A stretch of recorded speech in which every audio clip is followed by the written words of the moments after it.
Did you know? Did you know that American architecture isn't just buildings, it's a story of identity? From Native American homes to towering skyscrapers, American architecture reflects who Americans are and how they live. So what really makes architecture American? It's shaped by diversity, many cultures, many styles. It adapts to climate and geography, from deserts to snowy cities. And it embraces innovation, steel frames, elevators, and modern technology. American architecture isn't about one style, it's about freedom to design. American architecture tells the story of freedom, diversity, and innovation, one building at a time. Why do houses in America look so different from state to state? Because American architecture is shaped by geography. In hot deserts, homes use thick walls and small windows to stay cool. In cold regions, roofs and insulation protect from snow. Architecture follows materials: wood in forests, brick in cities, steel for skyscrapers. And culture matters. Immigrants, traditions, and local lifestyles all influence how Americans build and live. In America, architecture isn't one size fits all. It's shaped by place, people, and purpose.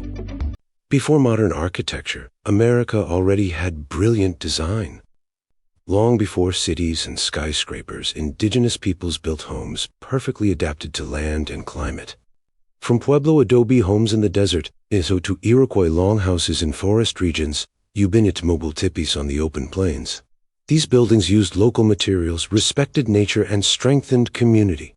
Indigenous architecture wasn't primitive. It was sustainable, intelligent, and ahead of its time. Before America was built, it listened to the land. Indigenous and pre-colonial architecture wasn't random.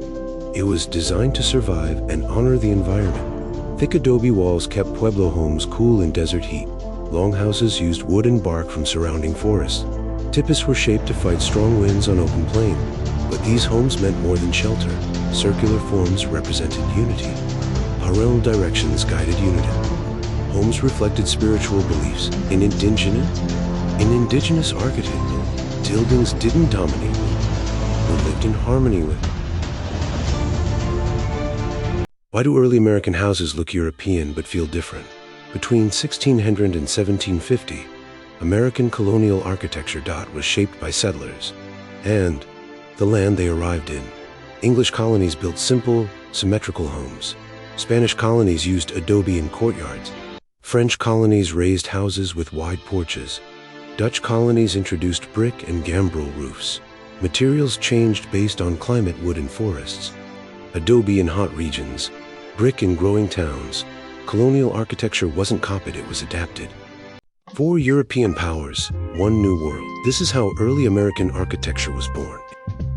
Between 1600 and 1750, American architecture was shaped by Spanish, French, Dutch, and English settlers.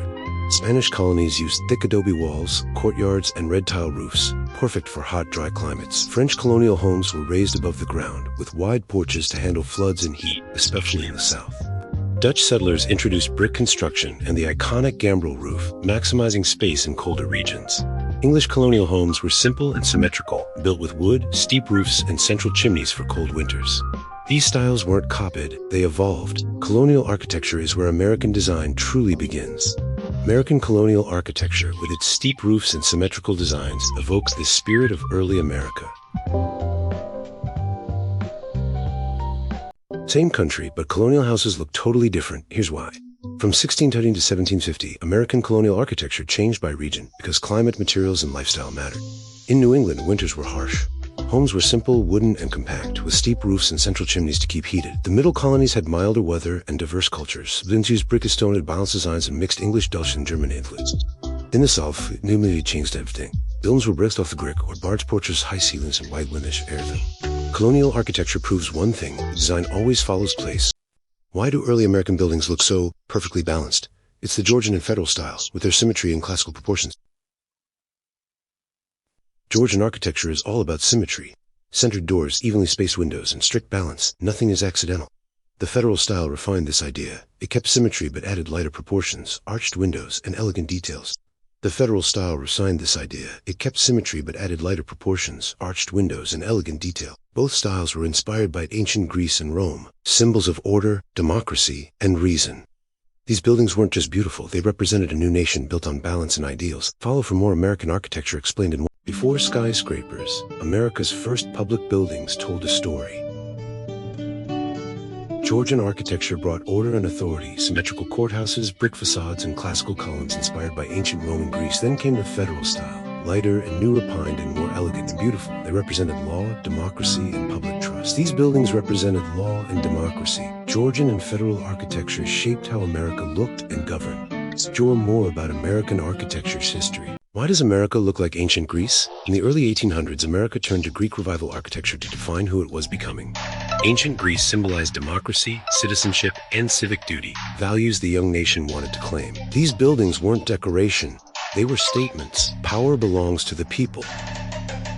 Greek Revival architecture helped America look democratic before it fully became one. Why did early America build banks like Greek temples? In the early 1800s, America chose Greek Revival architecture to define its identity.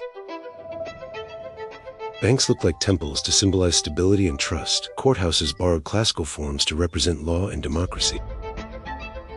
Even plantation homes adopted the style, using grand columns to project power, wealth, and status. Greek Revival wasn't just about beauty, it was about image, a young nation shaping how it wanted to be seen. America built its democracy in stone. What if architecture could make you feel small? In the 1800s, America embraced Gothic Revival architecture, inspired by medieval Europe.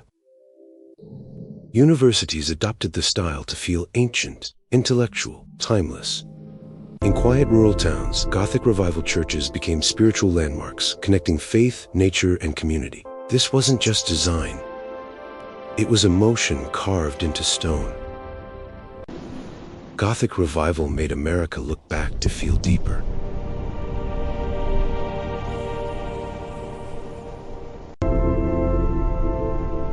What if American homes were designed to feel like poetry? In the 1800s, a movement emerged, longing for nature and beauty. Downing believed architecture should blend with the landscape, not fight against it. Inspired by medieval Europe, Andrew Jackson Downing popularized Gothic Revival homes filled with romantic ideals, blending architecture and nature.